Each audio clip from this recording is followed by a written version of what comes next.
Hey, welcome back. It's me, Brother Aldridge, cheese preacher. I wanted to start out this sermon really, starting at the beginning. Besides talking about what cheese is, let's talk about what a cheesemonger is. I don't know if many of you ever heard of a cheesemonger. Cheesemonger is one who actively sells cheese.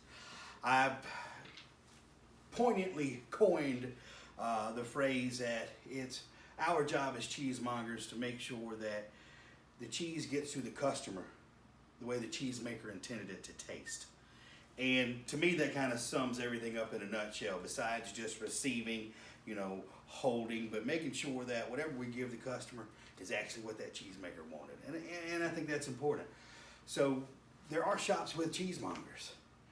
There are probably some cheesemongers watching. Hopefully you'll be amused by this, but I'm talking to my customers now. Those of you who enjoy shopping for cheese and go up, think of a cheesemonger as like a butcher for cheese. I know more often than not we kind of see a wall with cryovac cheeses, which is fine. Every cheese has its place, its day in the sun. But if you're looking for, I don't want to say obscure, but more artisanal style made cheese actually made by hand. Some people call that fancy cheese. Let me tell you something. Cheese comes from milk that comes from an animal's udder on a farm. Ain't nothing real fancy about it. The cost that you're talking about is the work that goes into it and the quality of the product that you have. So number one, please quit thinking of it as fancy cheese. It's just cheese. Think of that cheese that's a little bit cheaper. Not that great a cheese. How about that? Set your standard at artisanal cheese, handmade is what it should be. And if it costs less than that, maybe it's just not as good. I don't know. Fight me on it. We'll see. So cheesemongers, let's get back to that. Taking care of cheese, selling cheese. But hopefully you get to go to a cheese shop or you live in an area where there is a cheesemonger. It's their job and their pleasure, quite honestly, to sample pieces of cheese with you to make sure what you buy is what you actually want to take home. And they'll give you a sample. If there is a cheesemonger there and they don't give you a sample, be wary about that. And treat them nice. A good rule of thumb for cheesemongers is, number one, look them in the eye. We love that. I have worked at a place before that was so busy that people would just snap fingers and bark orders. Nobody in the service industry wants that or deserves that. So be better. Then two, start a conversation. Get to know them.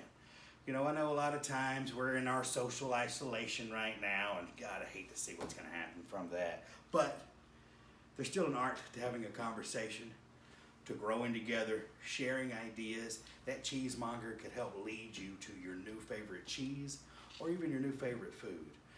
And they really, really love doing it. So go by, see a cheesemonger. They'll help direct you, even like if you like a certain style of cheese, they'll help direct you to something maybe a little bit different, maybe in a similar style though. They'll help expand your knowledge and lead you down this journey of knowledge, cheese growth, of the pleasures of cheese reaching your mouth. Enjoy your cheesemongers, treat them well, do tip them. It's okay, some places don't like that, but they work hard, they get paid hourly. Right now, honestly, a lot of our service industry is hurting, whether it be cheesemongers in small shops specifically, and more of your mom and pop, but also our waiters, our cooks, our dishwashers, our servers, our bartenders. A lot of people are hurting. Let's do what we can to kind of help spread this love and money around. And now that you know what cheesemongers do, hopefully you'll treat them well as well. All righty, that's another good one from Brother Aldridge. I hope you have a blessed evening and come back and see me sometime.